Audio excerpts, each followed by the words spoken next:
Monsieur le président, monsieur le ministre, mes chers collègues, pour la quatrième modification de notre budget 2020, je veux ici soulever deux interrogations majeures. Tout d'abord, pourquoi en sommes-nous arrivés à une telle calamité économique ? Les difficultés de notre pays, qui étaient déjà grandes avant la crise sanitaire, se sont amplifiées par votre gestion hasardeuse et même ruineuse de la Covid-19. Votre décision de fermeture de nos commerces de proximité, des cafés, hôtels, restaurants, du monde du sport et de la culture est autant d'huile versée sur le feu d'une crise économique qui se développe chaque jour un peu plus. Tous ces commerçants, en phase avec la réalité du terrain, étaient pourtant les premiers à appliquer un protocole sanitaire strict et à faire des propositions pour le renforcer. Comme à votre habitude, vous ne les avez pas écoutés.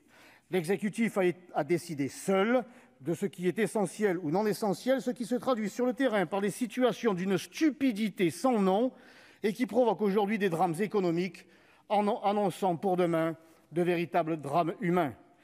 Les élus locaux et corps intermédiaires, syndicats, chambres des métiers, de l'artisanat, chambres de commerce et d'industrie avaient pourtant des propositions alliant protection sanitaire et protection économique, l'une ne pouvant aller sans l'autre.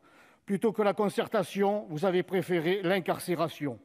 Pour une continuité de l'activité dans tous les secteurs économiques, on aurait dû penser un protocole sanitaire composé d'une base minimale stricte, complétée par des adaptations en fonction des territoires et des secteurs d'activité. Mais pour cela, il aurait fallu d'abord un gouvernement qui ne soit pas réfractaire au changement et qui daigne traverser la rue pour écouter les maires, les commerçants, les indépendants, ceux qui, jusqu'alors, avaient encore un boulot. Votre fainéantise va nous coûter un pognon de dingue.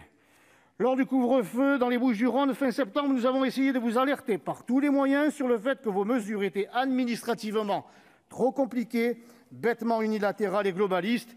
On aurait parlé à un sourd qui nous aurait mieux entendus. La deuxième inquiétude majeure porte sur les conséquences de vos choix. Qui va payer la faramineuse facture de votre impréparation et de votre incompétence appelée confinement ? Notre endettement, monsieur le ministre, est colossal. L'exécutif creuse à la pelleteuse un trou financier pour combler le précédent. C'est le sapeur Camembert en habit de président. Et en plus, c'est inefficace car cela reste largement insuffisant. Les aides promises aux commerçants au mois de juin sont perçues aujourd'hui seulement et elles ne permettent même pas de payer les loyers. Cerise sur le gâteau, cet endettement massif menace même la zone euro d'effondrement. Avec un PIB à moins 11% en 2020 et moins 10% prévu en 2021, ce n'est pas la croissance qui allègera la dette, ce n'est pas non plus la fiscalité, elle est déjà confiscatoire. Aider les entreprises en difficulté, c'est bien, mais pour libérer l'économie, libérez les commerçants, monsieur le ministre, tous les commerçants. Quand la Banque de France et l'INSEE annoncent la destruction de 800 000 emplois en 2020 et un taux de chômage à près de 11% en 2021, ne faites pas le mariole, comme on dit chez moi. Ne parlez pas de relance. Contentez-vous plutôt de mettre en place une politique de grand sauvetage de l'économie française si vous ne voulez pas que les Français subissent, en plus du grand remplacement, le grand effondrement.